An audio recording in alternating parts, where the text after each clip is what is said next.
Bienvenue sur NCA. Le Congo-Brazzaville est en pleine effervescence. Depuis 72 heures, le pays est entré dans une phase décisive, le top départ d'une course effrénée vers le sommet de l'État. Entre stratégie de terrain et mobilisation des partisans, les candidats sont désormais en ordre de bataille pour la conquête du palais du peuple. Vous êtes sur NCA au cœur de la campagne présidentielle en République du Congo et parlons justement du déploiement des candidats. Troisième étape de sa tournée électorale après Pointe-Noire et Luango, Denis Sassou Nguesso a choisi Dolizy au cœur du Niari pour défendre son bilan et ses promesses face aux critiques sur la lente diversification de l'économie congolaise. Dans cette région stratégique, le président candidat du PCT met en avant l'industrialisation, l'exploitation des ressources et emploi pour la jeunesse. Au Congo-Brazzaville, la stabilité politique est présentée comme un acquis majeur dans une région souvent secouée par des crises sécuritaires et institutionnelles, institutions en place, absence de conflits armés, continuité de l'État. Pour les autorités, le pays constitue un pôle de stabilité en Afrique centrale. Cette stabilité repose sur un encadrement strict de l'ordre public, un dialogue politique maîtrisé et la tenue régulière d'échéances électorales jugées indispensables pour préserver la paix civile. Le candidat président Denis Sassou Nguesso a inauguré, faisant suite en effet à l'histoire tragique des élections en République du Congo, du fait des acteurs politiques, a créé un mécanisme nouveau, une espèce de rituel préélectoral. À chaque élection, depuis 2009, les acteurs politiques se retrouvent. Les acteurs politiques se parlent. Et ils parlent de quoi en réalité? Ils parlent de comment aller aux élections dans la paix, dans la sérénité. Et il y a 2 semaines, la classe politique, M. Walimbo, M. Gavier et bien d'autres acteurs se sont retrouvés, nous sommes retrouvés à 35 minutes en vol d'oiseau de Brazzaville, au centre du pays, à Djambala, pour parler de quoi? Pour parler de paix, pour parler de sérénité. Mais pour une partie de la classe politique et de la société civile, cette stabilité s'accompagne d'un espace politique restreint. Si on regarde la stabilité comme étant la continuité, on dira que le Congo c'est un pays stable.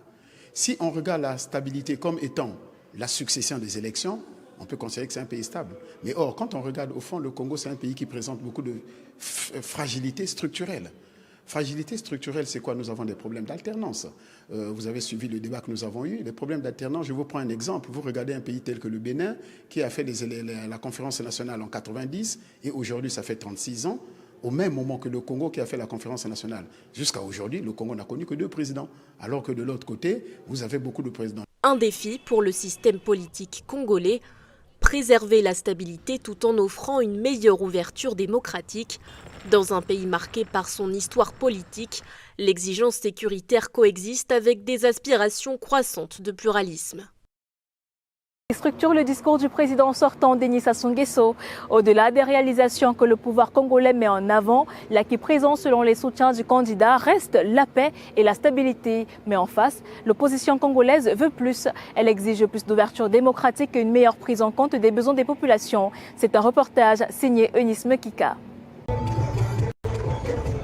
Troisième étape de sa tournée électorale après Pointe-Noire et Luango, Denis Sassou Nguesso a choisi Dolizy au cœur du Niari pour défendre son bilan et ses promesses face aux critiques sur la lente diversification de l'économie congolaise. Devant ses partisans, Denis Sassou Nguesso promet de transformer l'économie locale en valorisant le bois et les minerais plutôt que de les exporter à l'état brut. Il y aura toujours dans cette région du Niari l'exploitation forestière rationnelle,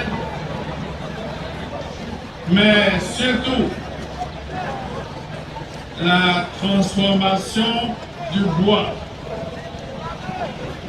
Ce ne sera pas, comme nous l'avons vu quand nous étions jeunes, ce sera certainement l'exploitation forestière, ce sera certainement des scieries, ce sera certainement des usines de tranchage, mais il faudra, et nous prenons l'engagement, il faudrait que ce soit aussi des unités industrielles de transformation de bois, de fabrication de meubles. Une promesse d'industrialisation qui vise directement le chômage des jeunes dans un pays où les richesses naturelles quittent encore largement le territoire sans transformation. Le Niari, région agricole et forestière, devient ainsi vitrine du projet économique du candidat.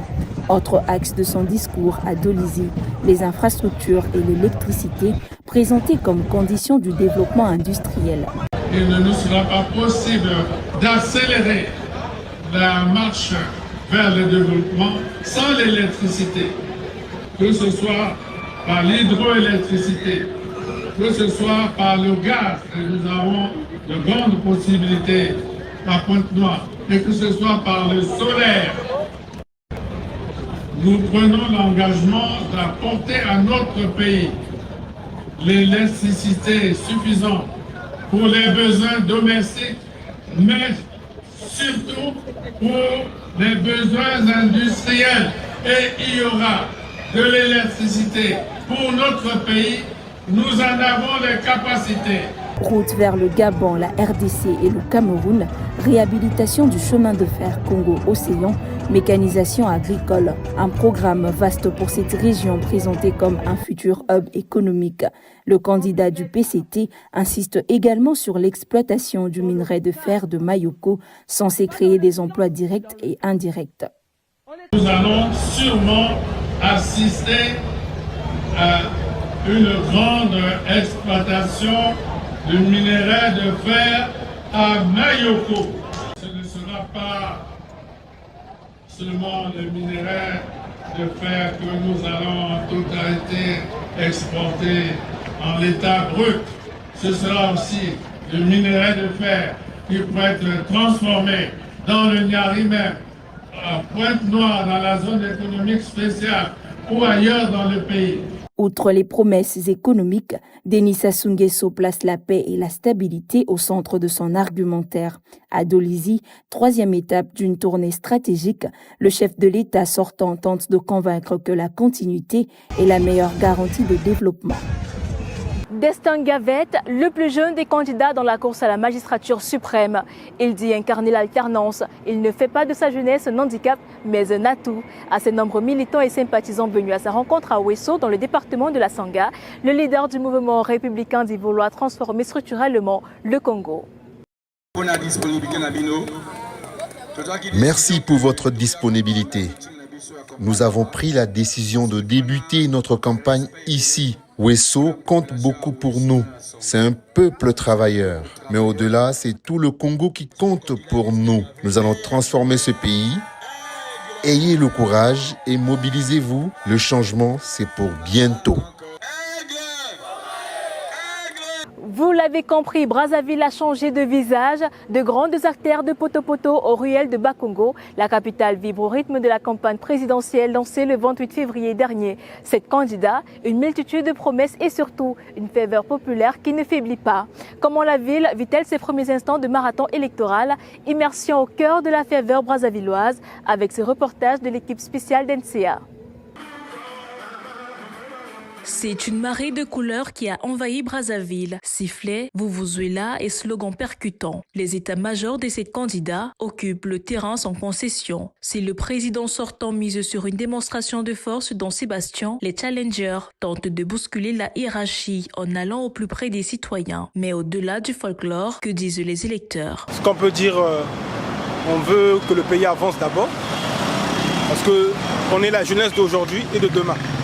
Je pense que ces élections du 15 mars sont un nouvel envol pour l'avenir du Congo. Le message de la rue est clair. La ferveur ne doit pas masquer les urgences sociales. Entre deux champs de partisans, les discussions s'animent sur les trottoirs. On décortique les promesses, on compare les parcours. Pour les candidats, le défi est immense. Transformer cette curiosité populaire en une adhésion réelle dans les urnes. On attend de l'élu d'abord de s'occuper des jeunes afin que le pays avance. Nous attendons énormément parce que actuellement le pays, il faut le dire, manque vraiment de volonté politique de volonté de travail. La température politique continue de grimper à Brazzaville. La capitale, poumon de cette élection, s'apprête à vivre des journées décisives. La course vers le palais du peuple est bel et bien lancée. C'est ainsi que se referme cette page spéciale consacrée à l'élection présidentielle en République du Congo. Du nord au sud, de Brazzaville aux confins du pays, l'équipe de NCA reste mobilisée pour vous faire vivre chaque battement de cœur de ce grand rendez-vous électoral. À très bientôt pour une nouvelle édition de NCA au cœur de la présidentielle.